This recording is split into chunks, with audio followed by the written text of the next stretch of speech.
સુરતના વરિયા વિસ્તારમાંથી રૂવાડા ઊભા કરી દે તેવી ઘટના સામે આવી છે। સાંજે કે 2 વર્ષનું બાળક ગટરના ખુલ્લા મેન હોલમાં પડી ગયુંનું માહિતી છે।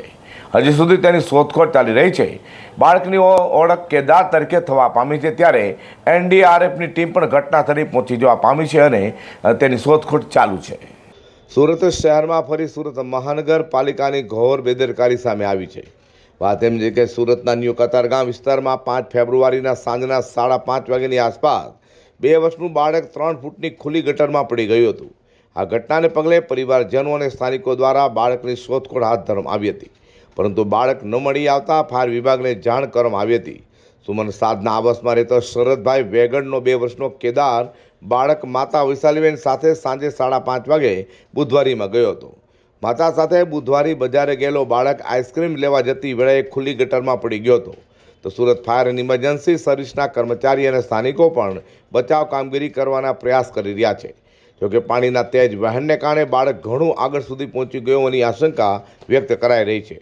આ મામલે બાળકની માતાએ કહ્યું કે અમે રાધિકા પોઈન્ટ નજીકથી જઈ રહ્યા હતા, ત્યારે મેન હોલમાં મારું બાળક પડી ગયું હતું। ચીફ ફાયર ઓફિસર વસંત પારેખે કહ્યું કે મેન હોલનું ઢાંકણું ભારે વાહન પસાર થવાને કારણે તૂટી ગયું હતું, જેમાં હાલમાં એક 2 વર્ષનું બાળક પડી ગયું છે। અમે તેની શોધખોળ કરી રહ્યા છે। રેસ્ક્યુ માટે 60 થી 70 કર્મચારીને તૈનાત કરાયા છે।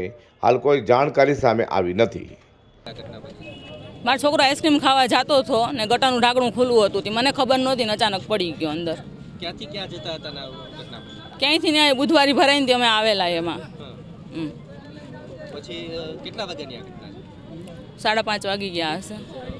ત્યાર પછી કોને બોલાવવામાં તો કોઈ નહીં હતા, આદમી 2 ઉતરા પણ એને ન મળ્યા। પછી એમ્બ્યુલન્સ બોલાવી, એમ્બ્યુલન્સવાળાએ બધાને ફોન કર્યો। તમારા દીકરાનું નામ શું હતું ને કેટલા વર્ષનું? કેદાર નામ હતું ને 2 વર્ષનો હતો। કઈ જગ્યાએ રહો છો? સુમન સાધનામાં, અહીંયા જ વરિયાવ। હવે તમારી શું માંગ છે? અને તમારો દીકરો મળી ગયો છે કે ક્યારથી શોધખોળ ચાલુ? હજી મળ્યો જ નથી। આ લોકો કરે છે શું એ જ નથી ખબર પડતી। ક્યારના ગોતે છે, 2 કલાકથી તો ગોતે છે। હવે મળશે કે નહીં મળે કોને ખબર છે આની અંદરથી।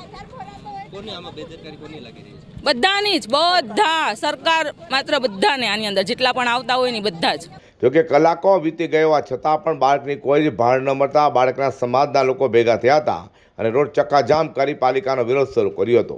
તેને લઈને પોલીસ કાફલો પણ ખડકી દેવામાં આવ્યો હતો અને પોલીસે લોકોને સમજાવ્યા હતા કે હાલ વિરોધ કરવાથી કોઈ જ ફાયદો નથી।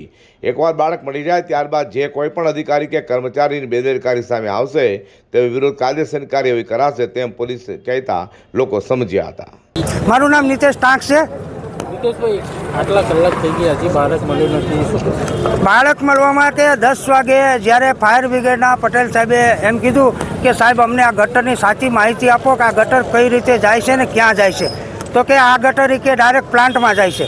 અરે પ્લાન્ટમાં જાય છે, કઈ રીતે જાય છે, કેવી રીતે જાય છે, તો તમે નકશો આપો તો અમે હોજીએ। તો કે સારું, હું નકશો લેવા જાઉં છું, એમ કરી અને ત્યાં તાપણું કરેલું હતું, ત્યાં જઈને બેસી ગયા આરામથી તાપણું કરવા। અરે તું ત્યાં તાપણું કરવા માટે બેસવા આવ્યો તો તારા બાપનું હરાણું કરવા આવ્યો હતો? અરે અમારું બાળક ગયું છે, અમારી વેદના જુઓ। પોલીસ ખડે પડી ગઈ છે, ફાયર બ્રિગેડ ખડે પડી ગઈ છે, મારા સમાજના દીકરાઓ ખડે પડી ગયા છે, કોઈએ મોઢામાં અન્ન નથી લીધું અને બાળકની શોધખોળ માટે એની લાલચે જિજ્ઞાસા કે હમણાં મળશે આવી લાલચે કરે છે। અને હજી 10 વાગ્યાનો એ નકશો લેવા ગયો છે, હજી સુધી રાંદેર ઝોનના કોઈ અધિકારીઓ હજી ડોકાણા પણ નથી। અરે શરમ ઘટના કહેવાય। આના કરતાં આવા જેવા જવાબદાર અધિકારી હોય એને તાત્કાલિક ધોરણે ભારતીય જનતા પાર્ટીએ સસ્પેન્ડ કરવા જોઈએ અને જે આખા સુરતની અંદર જ્યાં પણ ગટરના ઢાંકણા ખુલ્લા હોય ને એ તાત્કાલિક ધોરણે બંધ કરે અને વરસાદી પાણીની ગટરની અંદર જે મેઇન ગટરો જોઈન્ટ કરી છે ને એ એક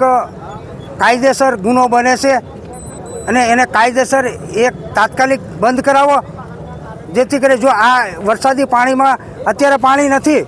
અરે જ્યારે મારું બાળક પડ્યું ત્યારે 6 ફૂટ પાણી હતું, તો જ્યારે બાળક ગયું એને ખબર પડી તો અત્યારે એમાં ટીપું પાણી નથી। એટલે અત્યારે પાણી ક્યાં આવી ગયું? કેમ? અહીંયા પોલીસ સેવા કરતી હતી પી ગઈ છે, ફાયર બ્રિગેડ અંદર ઉતરીને પી ગઈ છે કે અમારો સમાજ પી ગયો છે? આ ક્યાં ગયું પાણી? તરત એને ગટર બંધ કરી દીધી। સ્ટોર્મ ડ્રેનેજમાં બાળક ન મળતા ડ્રેનેજ લાઇનમાંથી બાળક સ્ટેશન તરફ જઈ શકે છે તેની શક્યતા ધ્યાને લેતા ફાયર વિભાગની ટીમને વરિયાવી પમ્પિંગ સ્ટેશન ખાતે તૈનાત કરી દેવામાં આવી છે। પાણીના પ્રવાહ પર ફાયર વિભાગના કર્મચારીઓ નજર રાખી રહ્યા છે। Bureau report G10 news.